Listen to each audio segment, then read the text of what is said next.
Previously on Alan Wake, I wrote a horror story that has come true. Thomas Zane did the same in the 70s. You will go no further. If I continue like the Dark Presence wants me to, the story I'm writing won't save Alice. It's a horror story.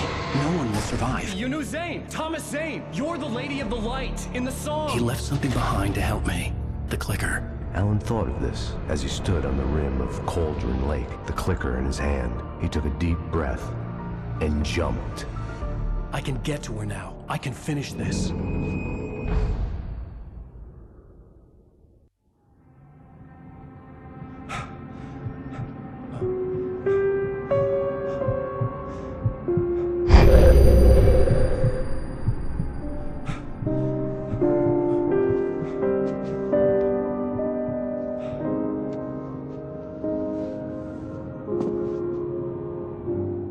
I had a hangover.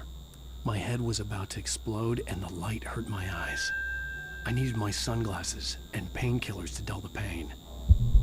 In one of my finer moments of self-deception, I swore to quit drinking.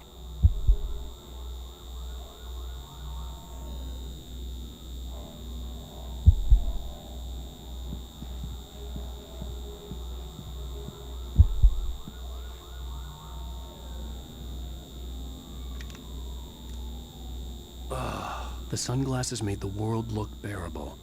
Now I could keep my eyes open without feeling like a vampire in the sun.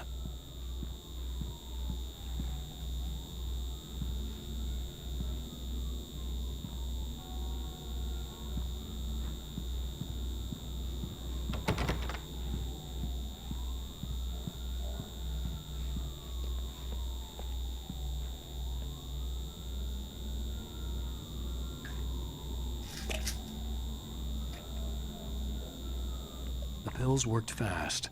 The prospect of being awake started to seem bearable again.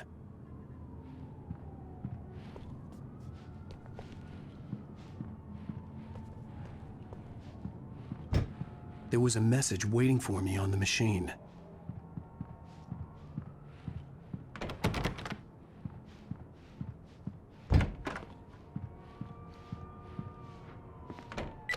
You have one new message. Al!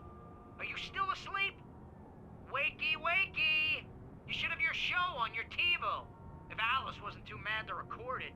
As she called me earlier and really chewed me out. Yeah, we went a little overboard last night. But parties are a part of this business.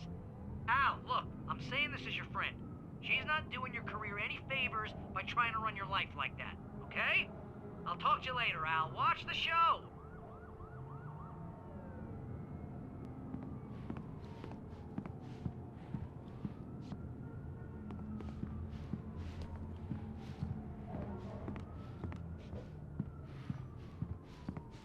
I'd been a guest on the talk show the previous night, talking about my latest book.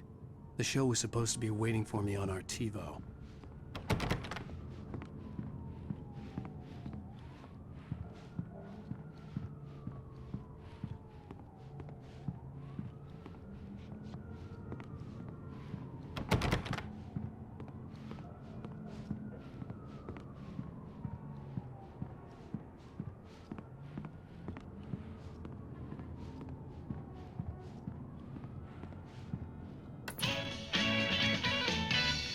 Ladies and gentlemen, welcome back to the Harry Gallic Show.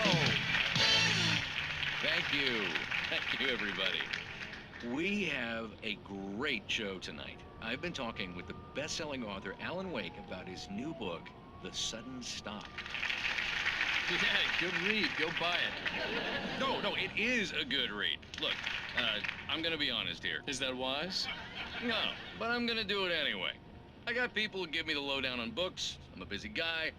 But this one, I actually read from cover to cover. I mean, I'm a big fan. Wow, thanks. Now, this might be a spoiler for those who haven't read the book yet. Based on the sales figures, the 2 people out there who haven't read the book yet. But this last book is all about the death of the main character, the hard-boiled New York detective, Alex Casey. Now, there's been a lot of outrage about this. Why the hell did you kill Casey? What the hell were you thinking, man? Good riddance. No, seriously though. 7 years and 6 books is a long time. He was a gloomy guy to spend all your working hours with, and it was a good run. But it's time to explore new things. My next book will be a departure from the old for me. You selfish bastard, always thinking of yourself. Well, you've certainly given us a lot of entertainment over the years. And now that you mention it, Casey was a gloomy guy. Never had much luck with his love life with the ladies. Was that autobiographical in any way? Yeah, no kidding. Casey's lady friends tended to die on him. With Casey, it was all about his pain. No, nothing autobiographical about that. I'm a happily married man. My wife is my muse. Well, congratulations. That's great to hear. So, how's the publicity tour been treating you? Good, great. But I gotta say, I'm glad to be back home in New York. Well, you've certainly been on the news a lot lately. Lots of parties and, you got into a fight with some paparazzi. Oh, man. Well, that guy was really in my face. I lost my temper. I know that wasn't cool. You are famous for that temper. Well, I did also write several books. Well, your latest novel is called The Sudden Stop, and it's in bookstores now. Go get it. That means the two of you out there who haven't bought it yet. Ladies and gentlemen, that's all we have for you tonight. I want to thank all our guests for the evening. Alan Wake, Sam Lake. Once more, do the face for his Sam. And our musical guests, Poets of the Fall. Thank you, and good night. At least I'd been funny. I told myself I could live with that. Hey, honey. Did you watch the show? I didn't say anything stupid if that's what you want to know. Okay, Grumpy. You want an aspirin or something? Are you going to start with me about drinking now? You know what? I should have followed Go her back to advice. sleep, Alan. But suddenly I was angry, mostly at myself. And she was there, a convenient victim.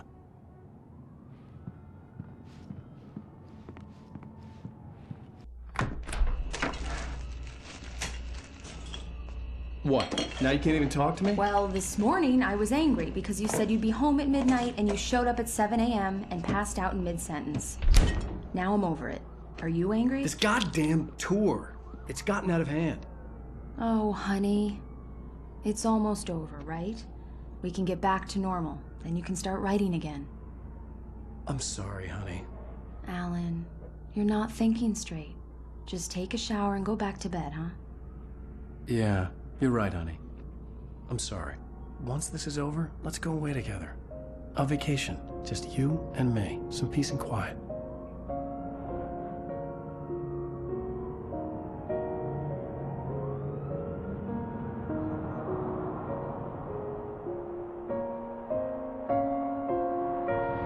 Somehow, the clicker was the key to the cabin. I had to return to Cauldron Lake to save Alice.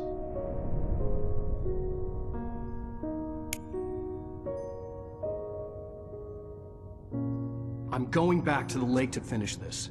I'm going to write an ending to the story in the manuscript on my own terms, to make it all right. Why can't you just write it here? The last page is still in the typewriter. I need to read it first. Everything needs to be just right. Zane tried to cut some corners, and it didn't end well. Okay, ready when you are. I'm sorry, Sarah, but I need to do this alone. Barry, take her gun. Miss Weaver, close the door when I leave.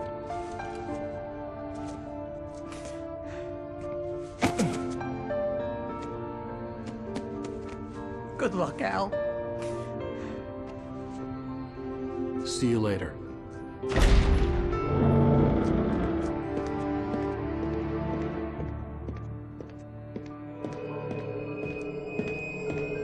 When I got out, it was warm and sunny. I'd flicked the switch of the clicker. Had it done this? I didn't stop to question it. I had to take advantage of the sunlight to get to the lake. On Zane's page, I'd stood on the rim of Cauldron Lake, about to use the clicker. That's where I was headed.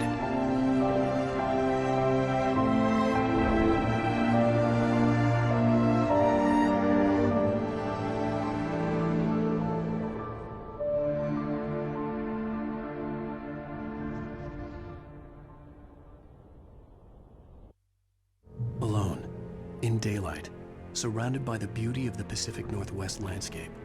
It was hard not to let doubt creep in one last time. I could still chalk everything up to a dream, a delusion. I had enough imagination to make up something like this. having been in the cabin all this time, trapped in a story inside my head, gone mad from grief over Alice's death like Hartman had claimed. There would be no way of knowing. I told myself it didn't really matter. My course was set.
Me. There was a link between us, always would be. I could feel its presence again, getting closer.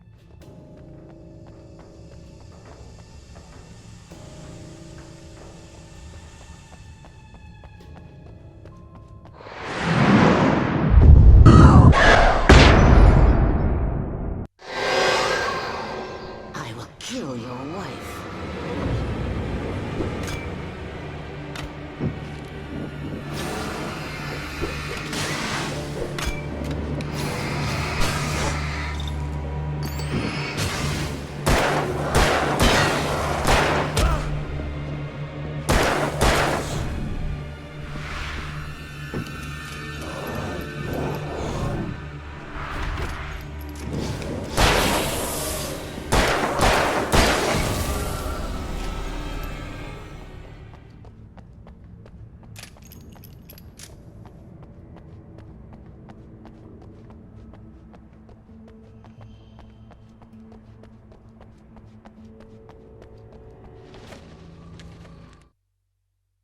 The dark presence was no longer trying to capture the writer so he could create the ending it wanted. The writer knew too much. He was too strong. And he carried a weapon left behind by Thomas Zane, something that could hurt it. Now, the darkness was doing everything in its power to simply stop the writer from ever reaching Cauldron Lake and the dark place it came from.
This had obviously been the room where Agent Nightingale had stayed when he hadn't been busy harassing me.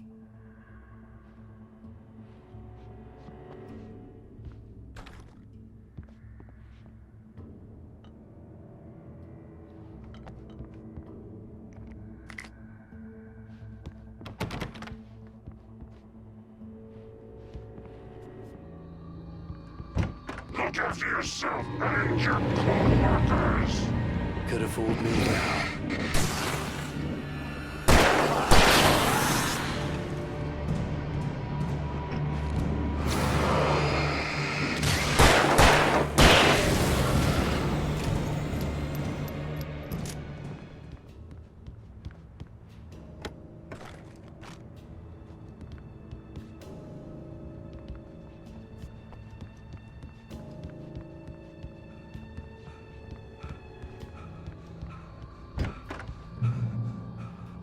Based on the signature in the motel register, Agent Nightingale had stayed here, in room number 2.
Bye.